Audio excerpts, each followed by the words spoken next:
Friends, welcome to Bahujan Dastak channel. Bahujan Dastak channel पर आपका स्वागत है।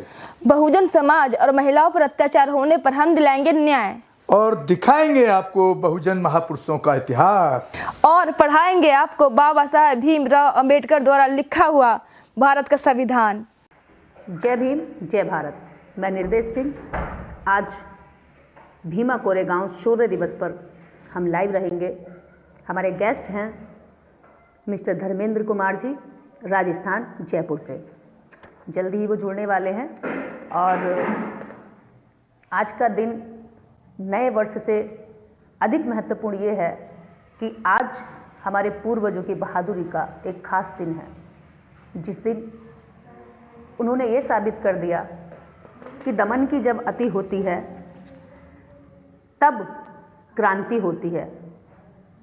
और उन्होंने कम संख्या में होते हुए भी अधिक लोगों को सामना किया, लड़े और जीते। हाँ, तो स्वागत है आपका आज की लाइव में। और आज शौर्य दिवस भीमा कोरेगांव की घटना के विषय पर मनाया जाता है। पूरे देश के अंदर लाखों की संख्या में लोग आज भीमा कोरेगांव महाराष्ट्र जाते हैं, तो उसी पर हम लोग आज चर्चा करेंगे। क्योंकि जो समाज इतिहास नहीं जानता वो इतिहास नहीं बना सकता। तो हमारी आपकी जिम्मेवारी बनती है कि अपने समाज को उनका शूरवीर इतिहास परिचय कराएं, ताकि वो अपने बच्चों को उन शौर्य गाथाओं के बारे में बताकर अपने बच्चों को कायर नहीं बहादुर बना सके। तो आप आज बताएंगे कि भीमा कोरेगांव के विषय में आप किन तथ्यों को हमारे समाज, हमारे बहनों भाइयों के सामने रखना चाहते हैं? जी देखिए, हमें है ना एक हिस्ट्री के है ना एक पैटर्न को समझना होगा कि हमारे देश में जो सामाजिक व्यवस्था थी, उस व्यवस्था में कुछ लोग ही हथियार उठाएंगे, बाकी लोग नीचे उनकी गुलामी करेंगे या उनको दबा के रखा गया। इसी का परिणाम था कि बाहर से जो लोग आए और यहाँ पे शासन स्थापित कर पाए। अगर ये अगर ब्रिटिश कालीन बोले तो ये सेकंड वेव थी, जिसमें कमजोर जनता ने यहाँ के शासकों के विरुद्ध ब्रिटिशर्स का साथ दिया। यहाँ पर जो महाराष्ट्र का जो राज्य पेशवा राज बोलते हैं कि जो वहां के शिवाजी थे, शिवाजी जी के उपरांत जाने के बाद में सने सने जो सारी सत्ता वहां के पेशवाओं के हाथ में आ गई। और पेशवाओं का जो शासन था वो दमन पर आधारित था। मिथ्या जो धार्मिक प्रपंच रचना या धार्मिक परिभाषाएं अपने हिसाब से देना, तो उससे तो मतलब आमजन त्रस्त थी। तो जब ब्रिटिशर्स आए और नीचे के लोगों को जब उन्होंने महत्व दिया कि ये भी लड़ सकते हैं, ये लड़ाके हैं, इनको हथियार पकड़ाने की जरूरत है, तो ऐसे ही 500 जो महार सैनिक थे वो जो ब्रिटिशर सेना से जुड़े, और जो यहाँ के जो शोषक था, जो मराठाओं के नाम पे जो पेशवा जो राज कर रहे थे, जो धीरे धीरे बोला ना शिवाजी के बाद में जो कमजोर शासक पैदा हुए मराठाओं को, और हाथ में सत्ता पेशवाओं ने ले ली। तो महारों की एक जो रेजिमेंट थी, जो इनकी ब्रिटिश काल में टुकड़ी थी, ब्रिटिश में जो टुकड़ी थी ब्रिटिश काल में, तो एक महारों की टुकड़ी थी। उन्होंने पेशवाओं की 28,000 लोगों की फौज को धूल चटाई।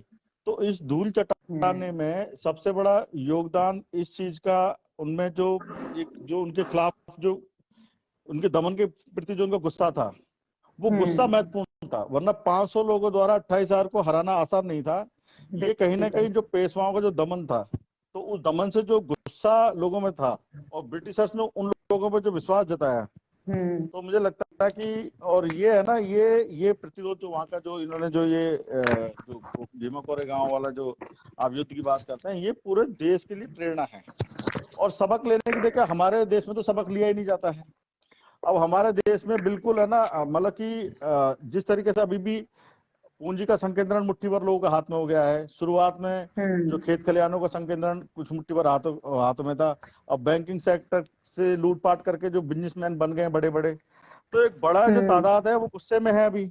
और अगर बड़ी जो एक तादाद है, अगर उसको इस तरीके से अगर रिसोर्सेज से च्यूत कर दिया जाएगा, उनको रिसोर्सेज उनके पूरे अपने हाथ में ले लिए जाएंगे, विषमता इतनी होगी, तो निश्चित रूप से मानिए कि कोई भी देश स्थायित्व को मेंटेन नहीं रख सकता है लंबे समय तक। तो हमारे लोग बिल्कुल। क्या है कि ये केवल हमारे लिए प्रेरणा की बात नहीं, ये पूरे देश के लिए भी प्रेरणा की लेना है इसको। जो देश का शासक वर्ग है, जो प्रभु वर्ग है, उनको भी समझना चाहिए कि रिसोर्सेज का एक तार्किक वितरण होना चाहिए। अगर आप लंबे समय तक अगर किसी एक बड़े वर्ग को, जिसे हम बहुजन वर्ग बोलते हैं, बहुजन समाज बोलते हैं, अगर पूरी तरीके से उनको रिसोर्सेज और पूरे सत्ता को अपने हाथ में संकेतित कर लीजिएगा, और जो इससे जो गुस्सा जो लंबे समय तक जो जमा होता रहेगा, वो देश के जो स्टेबिलिटी के लिए खतरा पैदा हो सकता है। तो ये इस घटना के हम कई संदर्भों में समझ सकते हैं इस तरीके से। अब जैसे कि धर्मेंद्र जी आपने बताया कि जो बंटवारा है वो न्यायपूर्ण होना चाहिए और सबको समान तरीके से होना चाहिए, जो तब भी नहीं था और आज भी नहीं है। लेकिन जिन्होंने न्यायपूर्ण बंटवारा नहीं किया, न्यायपूर्ण बंटवारे के तहत सब कुछ अपने हिस्से में रख लिया, कहते हैं ना कि ये बांटने के समय पर जब बैठे हो तो कहें कि भी लो, एक आपका 100 मेरा, फिर एक आपका 200 मेरा, इस तरह से।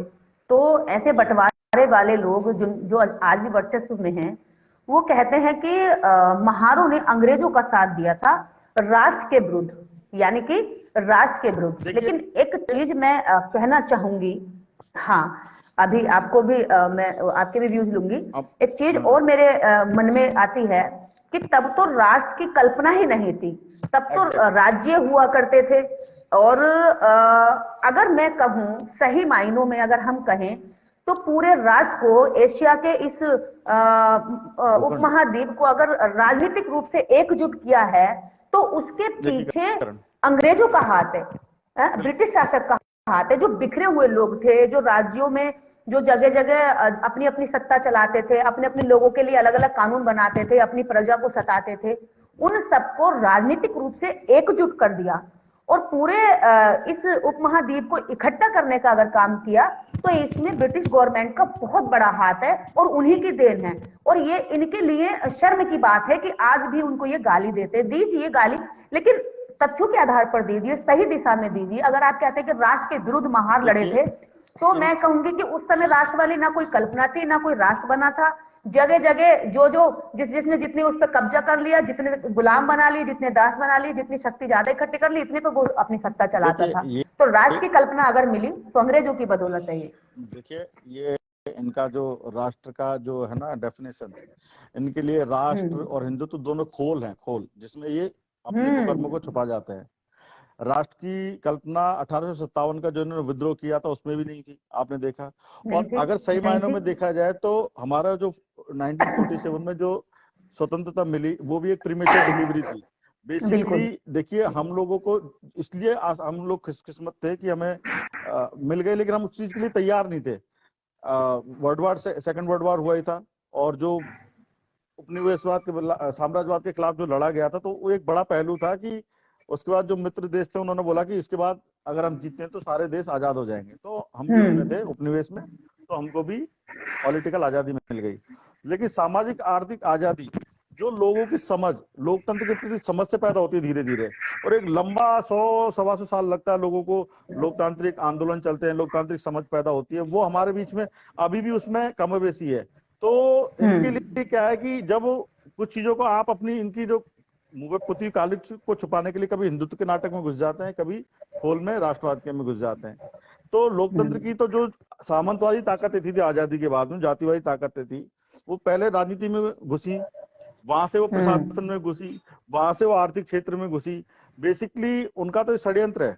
उनका डेमोक्रेसी में कोई यकीन ही नहीं है। अगर डेमोक्रेसी में यकीन होता तो हमारा पूल साइज बड़ा होता। उन्होंने पूल साइज को, पूरी राजनीति को अपने हाथ में कंट्रोल किया। आज में आप देखोगे कि SC, ST और OBC का एक बड़ा तबका, उसकी कोई लीडरशिप नहीं है। उनकी तरफ से जो लठ लेके खड़े हो जाते हैं उनके लिए कि हमें, अब देखिए पॉलिसी भी आप देख लो, कोई भी सप्लाई साइड से सारी पॉलिसी बनती है, डिमांड साइड से कोई पॉलिसी नहीं बनती। क्यों?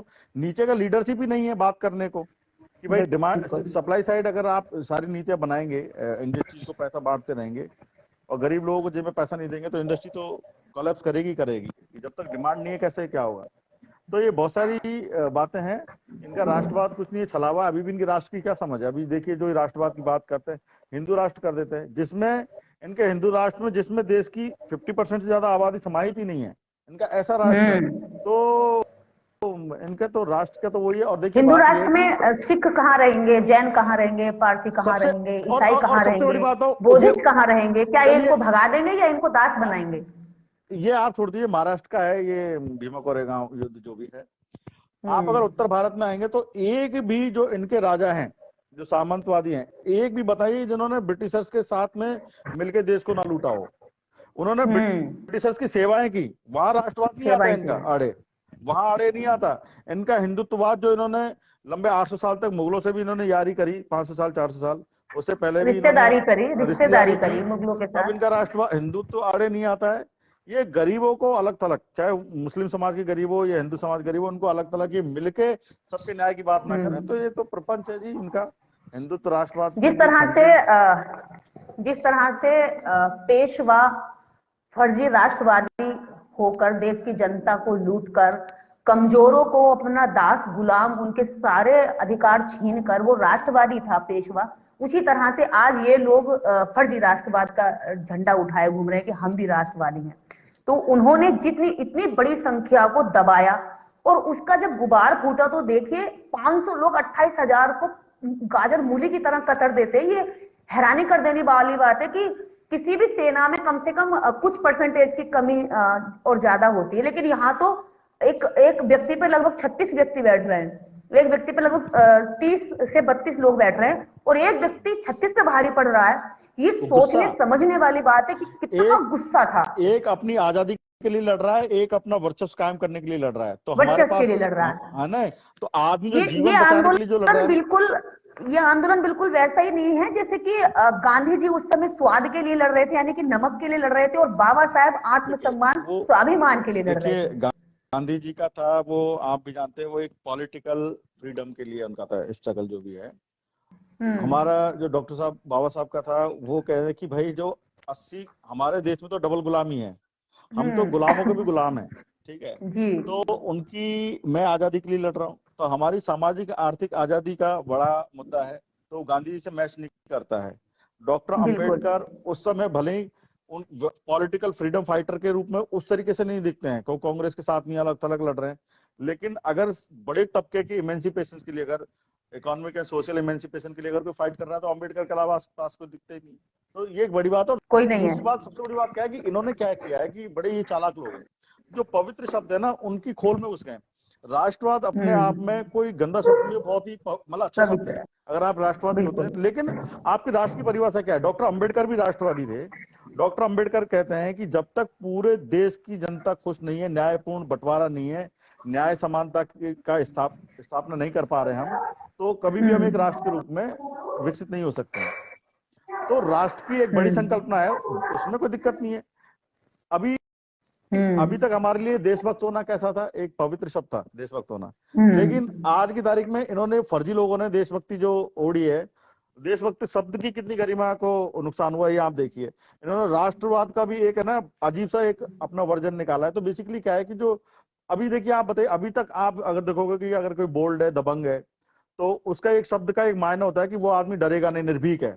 निर्भीक होना कोई बुरी बात नहीं है, लेकिन एक महिला को एक भीड़ नंगा नचा रही है चौराहे पर, और अखबार वाले छाप रहे दबंगों ने एक महिला को नंगा किया। मेरी बात सुनो, कुछ गुंडे दबंग बता रहे हैं, आता ही कमजोर वर्ग को, महिलाओं बच्चों को पीट रहे हैं, असामाजिक तत्वों को। अरे असामाजिक नहीं, आतंकवादी बोलो ना सीधे। वो लोग आतंक मचा रहे हैं, जाति आतंकवाद मचा रहे हैं, उनको न्यूज़पेपर बोल रहे हैं कि दबंगों ने मारा पीटा। तो बोल्ड या निर्भीक होना तो गलत नहीं था अभी तक।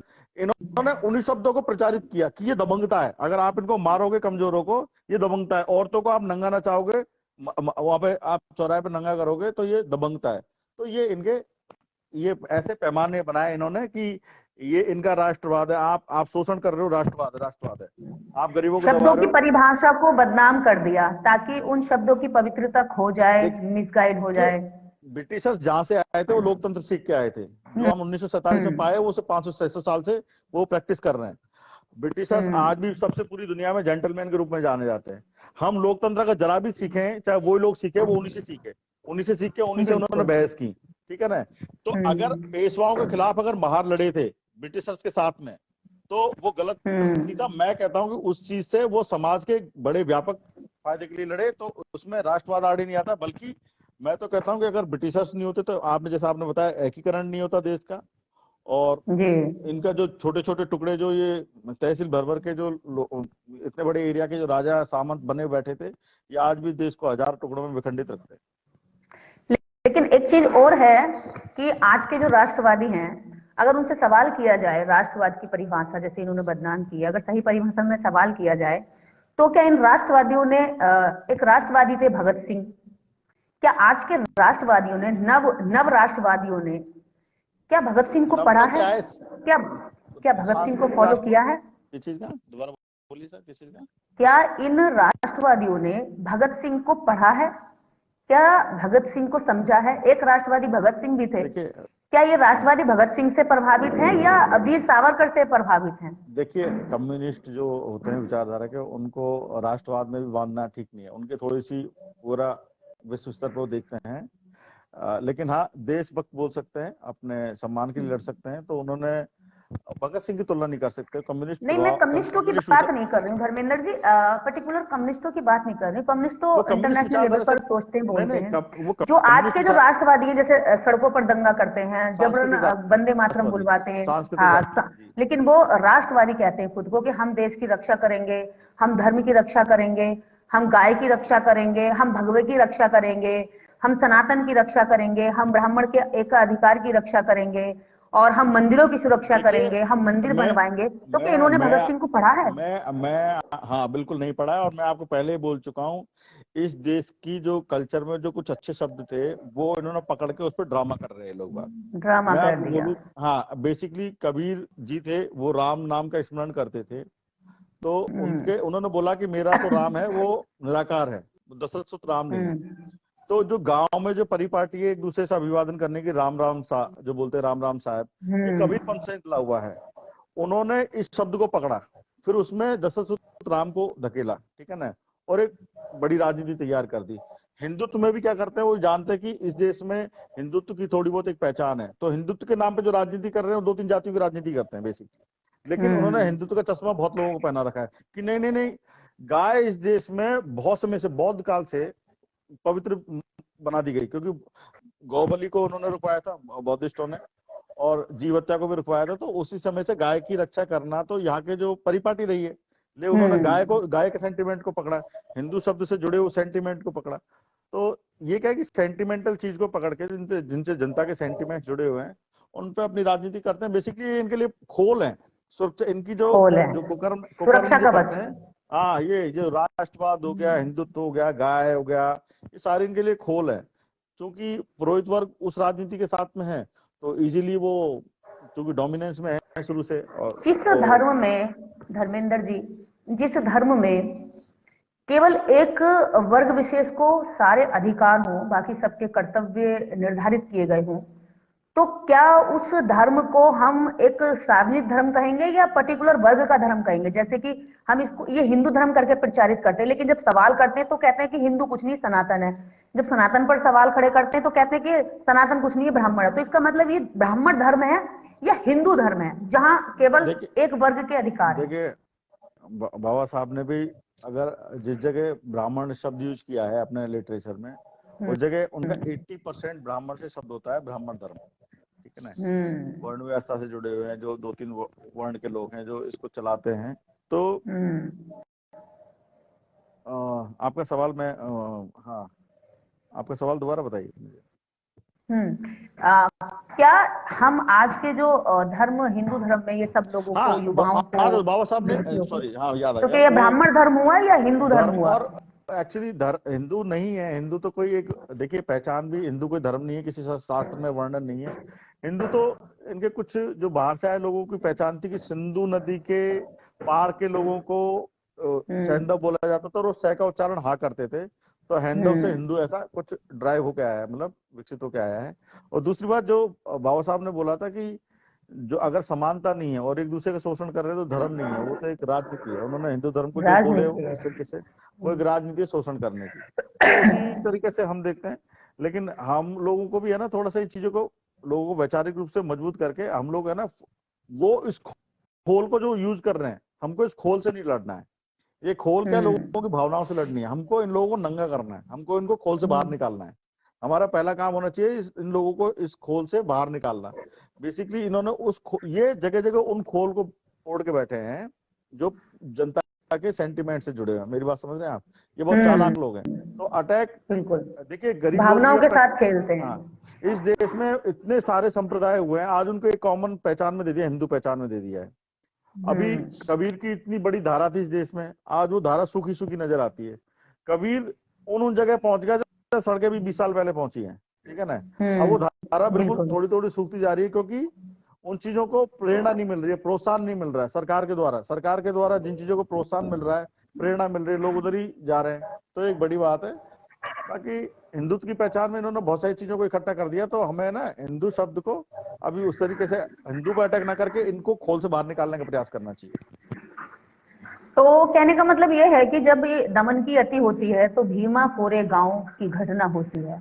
बिल्कुल उसी दमन की अति इस समय बीजेपी अपने सत्ता के नशे में कर रही है। कहीं उसी घटनाओं को दोहराने के लिए तो ये इतना दमन नहीं कर रही है क्या? कहीं ऐसा तो नहीं कि देश के अंदर वो लोग जो दबाए जा रहे हैं कि वो अंदर से फिर गुबार फूटे एक दिन आए?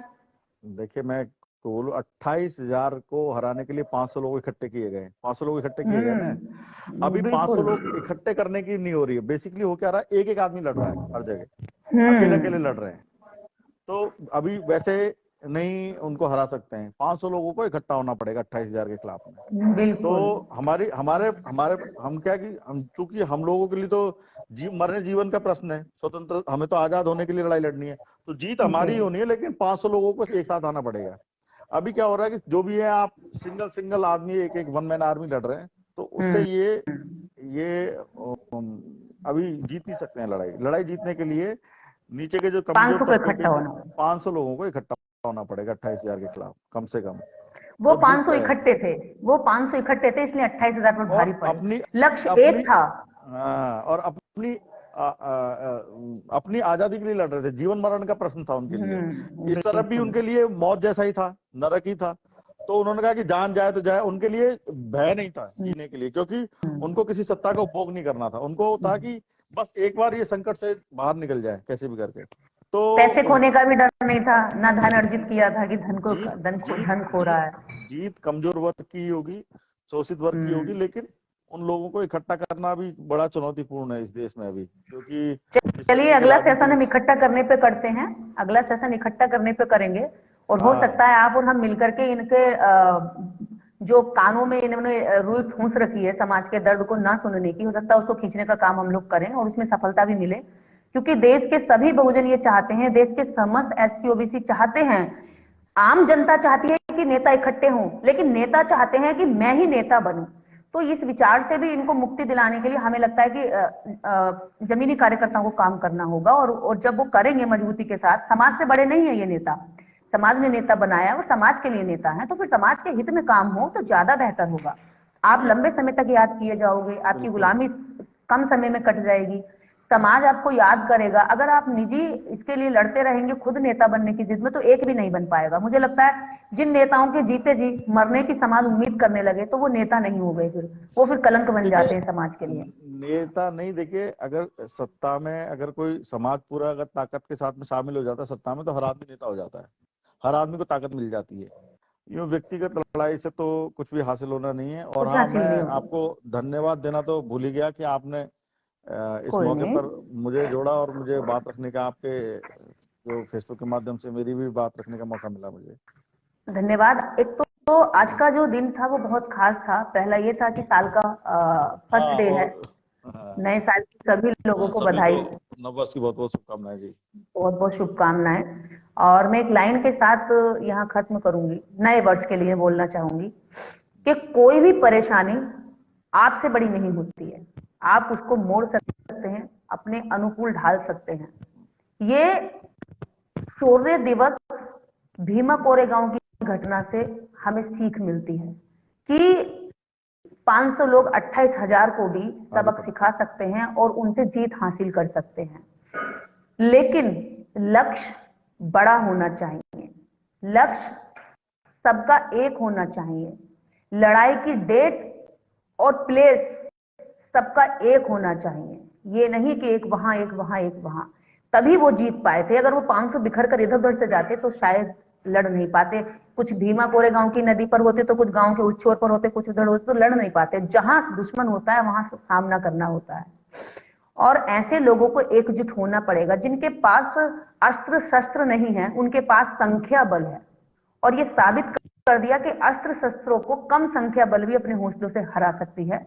और हमारे समाज को अपने इतिहास के बारे में जानना चाहिए, अपने बच्चों को बताना चाहिए, ताकि कल को कोई उनसे कमजोर करके सवाल खड़ा करे तो वो सीना चौड़ा करके आंखों से आंखें मिलाकर जवाब दे सके कि मैं कायरों की नहीं, मैं वीरों की संतान हूं। मैंने लड़ा है, मैंने सताया नहीं है, मैंने अपनी अस्मिता के लिए खोया है, अपनी जान गंवाई है, अपने पूर्वजों तक को खोया है। तो मैं कायर नहीं हूं, और कायर लोग नजरें झुकाते हैं।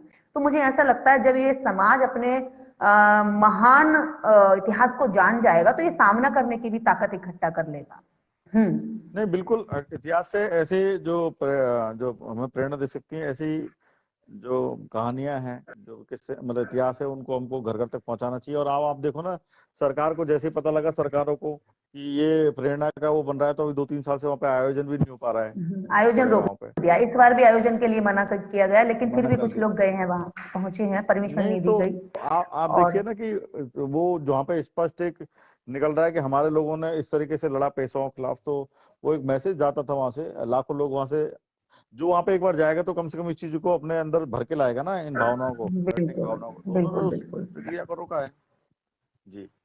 तो थैंक यू हमारे साथ लाइव आने के लिए धर्मेंद्र जी, आपने अपना कीमती समय निकाला।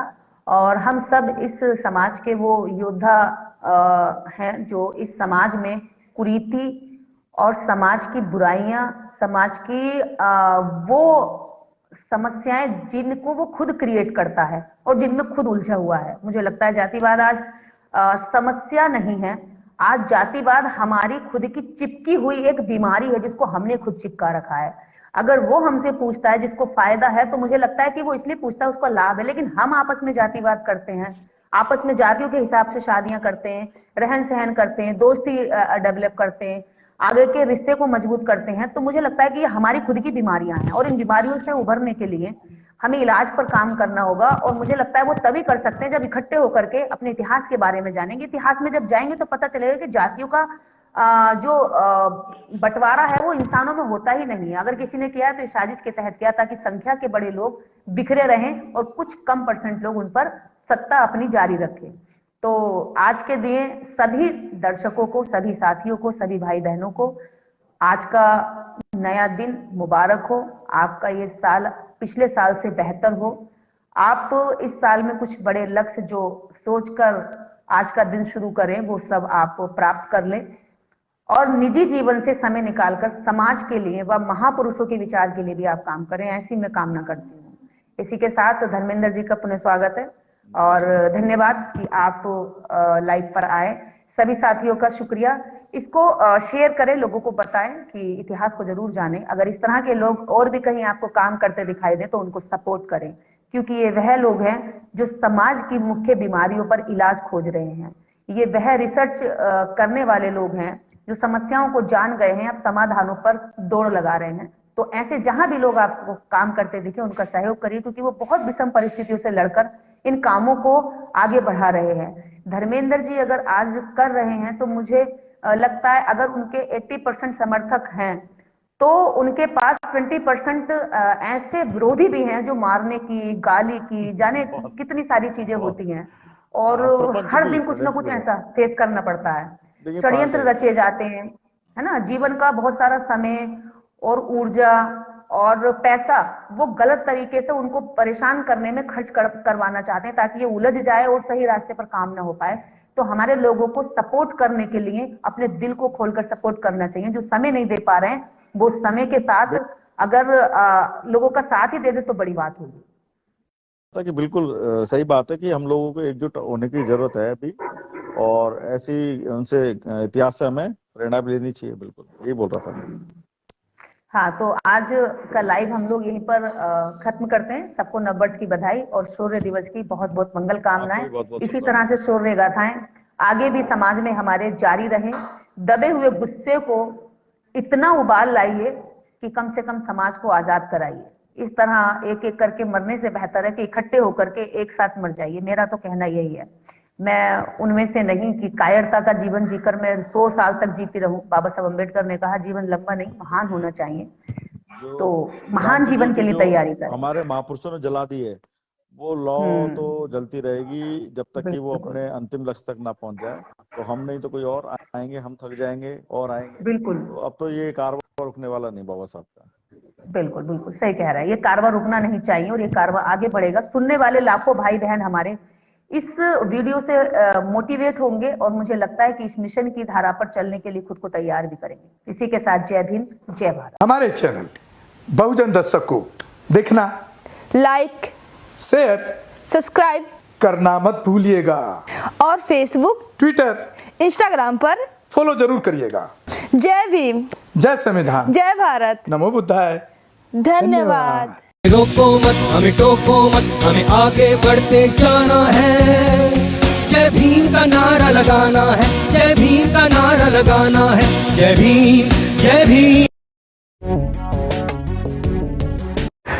मैं गौतम रत्ना आपका बहुजन फिल्म प्रोडक्शन में स्वागत करता हूं और आप हमारे प्रोडक्शन हाउस के अंदर अपना कैरियर बना सकते हैं as a film director, as a producer and actor and actress and editor and cinematographer also. अगर आपको फिल्म से रिलेटेड कुछ भी प्रोजेक्ट आपको बनवाना है तो हमारे पास में पूरा सेटअप है, जिसमें फिल्म कैमरा है, शूटिंग लाइट्स है और एडिटिंग है। सारा A to Z एक ही जगह पर आपको हमारे यहाँ पर मिल जाएगा। तो दोस्तों आप हमें कांटेक्ट कर सकते हैं हमारे नंबर्स पर 9810085714 और 8510005714। हमारे वेबसाइट पे विजिट कर सकते हैं www.filmserviceindia.com और हमें मेल भी कर सकते हैं gautamfilmsproduction@gmail.com पर। धन्यवाद। चैनल आर्थिक समस्या से गुजर रहा है। अगर आप बहुजन समाज में बाबा साहेब अम्बेडकर और तथागत बुद्ध की विचारधारा को अधिक से अधिक लोगों तक पहुंचाना चाहते हैं तो हमें आर्थिक सहयोग प्रदान करें, ताकि हम अपने चैनल के माध्यम से देश विदेश में समता, बंधुता, एकता और संवैधानिक अधिकारों को ज्यादा से ज्यादा लोगों तक पहुंचा सकें। आप अपनी सहायता राशि नीचे लिखे खाते में जमा करा सकते हैं। खाता धारक गौतम रत्ना, खाता संख्या 3169576865 IFSC कोड SBIN 0060336, बैंक भारतीय स्टेट बैंक। आप हमारे बैंक खाते का विवरण स्क्रीन पर भी देख सकते हैं।